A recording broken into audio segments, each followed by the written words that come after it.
Hey everybody, and welcome back to my channel. Today I'm going to be telling you 10 things I wish I knew before I started my self-publishing journey. I have my notes right here on my phone, so I will be looking at this to read it. Let's get into it. Now, when I first started self-publishing, y'all, I had high hopes, big dreams, and I still do. Okay, I still do, because this is a journey, but I did think it was going to be easy. Literally, I thought all I had to do was like write the book, publish it, and watch the sales roll in. The more you do your research, you learn over time that it's actually a lot. It's not as hard as some people make it seem, but it is a lot, especially if you're doing everything yourself like me. I did not have anybody write my story for me. I am not having nobody illustrate it for me. I'm not paying nobody to upload it to Amazon KDP. I'm not paying nobody to upload it to Ingram Spark. Y'all get the point, okay? I'm doing everything myself. So in that aspect, it is a little bit harder for me. So if you're like me, then it is a lot harder in a sense, because when I was doing my research off the bat, it wasn't a lot of people who were going through their self-publishing journey in the same way that I was. And everybody's journey is not going to look the same, but just in the sense of like writing and illustrating, a lot of people outsource, so they get somebody to illustrate it for them, or they get somebody to ghostwrite for them, or they get somebody to create their cover, to create certain characters or images in their children's book. I cannot relate to that, because I decided I did not want to go that route, because I want to save as much money as I can, and a bulk of that money being spent for a children's book, I feel like comes from outsourcing, especially if you're looking for an illustrator. Literally, I thought, like I said, that I could just write the book, hit publish, and be done with it. Definitely not the case, but I thought that I could start at the beginning of 2024 and have it out by June 2024, and that wasn't enough time for me. That just, especially like illustrating it and all, and then trying to learn while going through the process, that just was not feasible. So we're in November and I still have not released the book. It's still not finished. It's so much more than just like writing, and even so much more than just writing and illustrating like I originally thought, because you have to format it, you have to make edits to it, you have to create your cover design. Something else that you have to have in the back of your mind is like marketing. You also need to be thinking about marketing, and that's literally just like the tip of the iceberg. And if you're not looking to put in the work, then you really might struggle. So like I said in the beginning, I had high hopes and high dreams, and even though it is a lot and it is a learning curve, I still have high hopes and big dreams. I did not let that turn me away from going down this journey, because I knew writing a children's book is something that I wanted to do. So moving into number 2, the second thing that I wish, and this is in no particular order, and this is not something that I wish I knew, it is something that I know, but I feel like I should have given it more thought early on in the process before even starting the book, and that is knowing that marketing is everything. So I personally felt like that no matter what amount of following you had, as long as you knew how to market to that audience, then you would do good in sales. But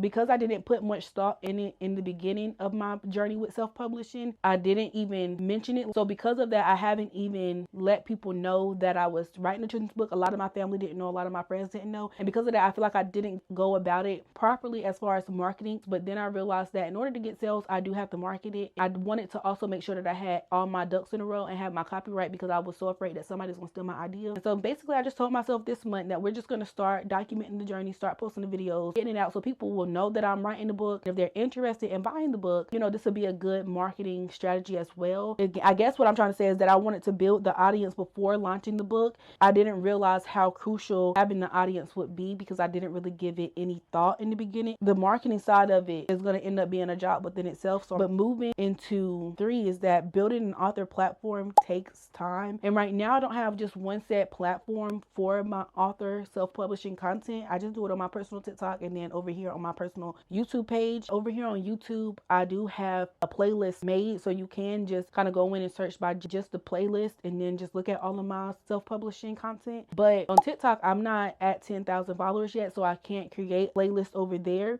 And the thing about building an audience is that it doesn't happen overnight, and you have to be patient. And I know that, like, one of the things, and this ties into like content creating in general, it's like slow growth is still growth. No matter how fast or slow it come in, it's still growth. And that's something that I have to remind myself, even with this journey of trying to build an audience for not even just necessarily building an audience that will potentially buy my book, but just an audience that I can help with their journey of self-publishing. I think that makes sense. Obviously, like, I want my book to sell and I want it to do great, but I also just want to build an audience where people trust me enough to come in and watch the videos that I'm making and find them helpful. Because like I said, when I was doing, and I'm gonna keep saying it, like when I was doing my research, it was nobody like me to give knowledge. There's plenty of videos out there, but because people were outsourcing and getting other people to do things for them through their self-publishing, they weren't aren't able to give real knowledge on how to illustrate your own book. They would tell you to go to Fiverr and Upwork, and that's not telling me much of anything if I want to do it myself. And that was me going through plenty of videos. And so building an audience where people will trust you, because I'm running my first one, it's going to be a little bit harder. I just have to be patient is all that is. And like I said, slow growth is growth, and it'll come, and I know it'll come. And the good thing about it is this is not the only book that I plan to write. As I write more books and illustrate more books, then I know the audience will continue to grow and people will find me. They may or may not find my content, informative and helpful, but I'll cross my fingers that they do. But moving into 4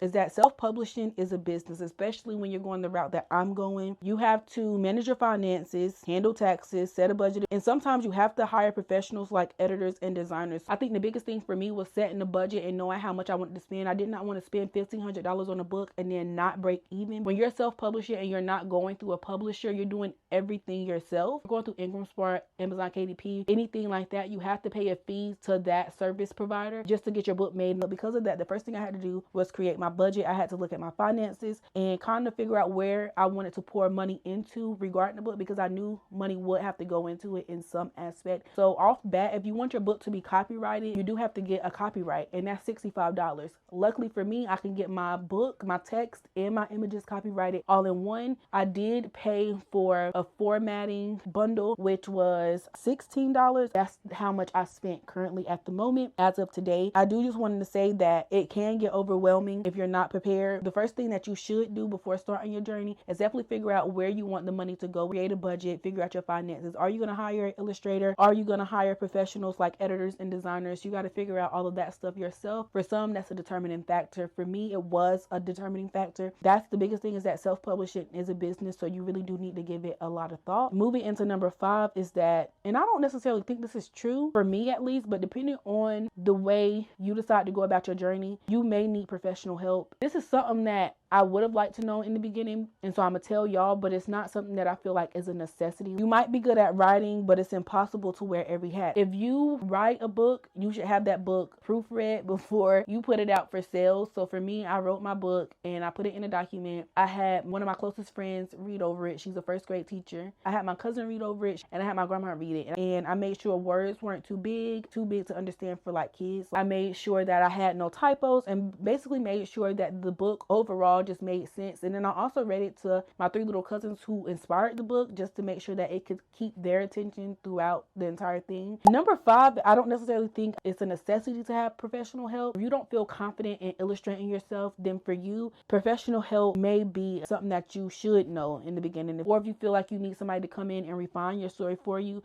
and you would need that professional help, this tip may be for you. So number 6, and this is a big one, is that there's no one size fits all formula for success. Like I've been saying, every author's journey is different. Everybody's path is different. So what works for me may not work for you, because there's no magic formula to succeed in self-publishing. I've seen people who've tried many strategies. Some worked, some didn't. From what I learned from doing my research and reading up on how people went about their journey, or watching videos on how people went about their journeys, what I learned is that it's important to experiment and find out what works best for you and your style and your genre. So that's a big one. And moving into number 7 is persistence is key. Success in self-publishing rarely happens overnight. Self-publishing, like I said, if you're not going through a publisher, it's a little bit harder, because with a publisher, you have somebody who's setting those deadlines for you, who's giving you the resources you need, who's pushing it out, marketing, all of that good stuff. With self-publishing, you're doing it yourself, so it takes a little bit more persistence and resilience, because you will face setbacks. You may even come across a few bad reviews or slow sales, and you may even have some moments of self-doubt. But to that, I'm gonna tell you just to keep going. Do not let that stop you, because every failure is an opportunity to learn and grow. The way I see it is that even if the first book don't do well, it could still, like I was saying earlier on, it could still open up other opportunities for other projects or other things. You never know who's seeing your content, especially when you're marketing. So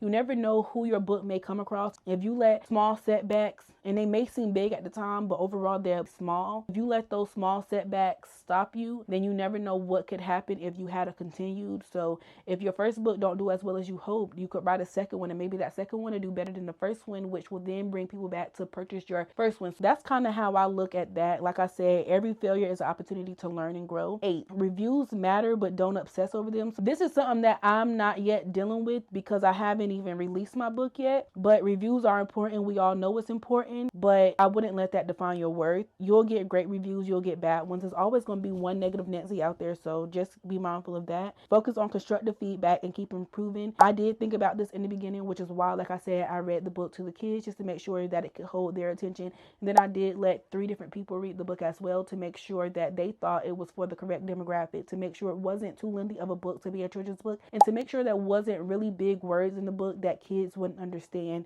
And then I'm also, once I do my illustrations, I'm also going to be showing those to people, the 3 same people, just to make sure, again, and the kids, to make sure it's something that will grab the attention of kids and keep their attention. Now, my book may not be for everyone. The message of my book may not be for everyone. The drawings of my book may not be for everyone. But as long as I know that I did my part, I'm not going to be obsessing over reviews. I pray and I hope that I get good reviews. But like I said, I know it's going to be some negative people out there, because it's people who just want to be negative just to be negative. Anyway, it's always going to be a negative Nancy. Moving into number 9, the importance of formatting. So formatting matters more than I initially thought. It makes sense, but I didn't realize in the beginning that a book is formatted in specific ways. I didn't even realize that the size of a book mattered depending on what age you're going to. So for babies, newborn to, I would say, probably like 1 to 2, you would get those word books. So I didn't realize that formatting really mattered that much. Like, I knew it in the back of my mind, but it didn't really click until I started doing real research on self-publishing. I didn't really realize it until I specifically started searching and researching about self-publishing a children's book, whether it's an ebook or for print. If you don't have the book formatted correctly when you upload it to something like Amazon KDP or Ingram Spark, it's going to be a mess. It's going to be a lot of redrawing, refiguring things out. So it's best to have all of those things figured out in advance. Now, you can invest in professional formatting. It'll save you a lot of headaches, which is why I went ahead and paid that $16 for that formatting bundle. That way I knew where my illustrations should fall on the page, where my text should fall on the page as I was drawing. This dotted rectangle, your illustrations can't go outside that, or your text. Now, you want your image to fill the page, like how I got this black going up and down, just because they will do like a print bleed. I can't remember what it's called, but you want to keep everything that you want on the page and not cut off when the book is cut down and printed to be inside of these dotted lines. When looking at how to set margins and things like that for the book, it did stress me out. So I personally recommend at least purchasing some type of formatting software or bundle if you think that would be stressful, because y'all, I watched various videos, read various articles, looked at Amazon KDP and Ingram Spark recommendations, and it just went over my head. So I just went ahead and paid for that. Finally, number 10, success does not equal instant wealth, meaning that it's possible to make money through self-publishing, obviously, but I wouldn't expect that to be an instant income or instant wealth. For most authors, it takes time to build a backlist, grow an audience, and see consistent royalties. It's a marathon, not a sprint. And that's one of the reasons that, like I was saying in the beginning of the video, that is why I did not want to spend $1,000+ creating a book and then never breaking even with the book. I just want to create more books. So I didn't want to go in the hole creating the first one and then not being able to make a second, third, fourth, whatever. When doing my research, that a lot of people took them to write various books before they broke even or before they started seeing consistent sales. So just be mindful of that as well. But that's the 10 things that I wish that I would have known before starting my self-publishing journey. If you have any other questions, or if it's something that you would like to see covered that I haven't yet discussed about self-publishing or my self-publishing journey specifically, definitely let me know down in the comment section below and I'll make a video for that. Until then, I'll see y'all in the next one. Make sure you like, comment, share, and subscribe. Bye.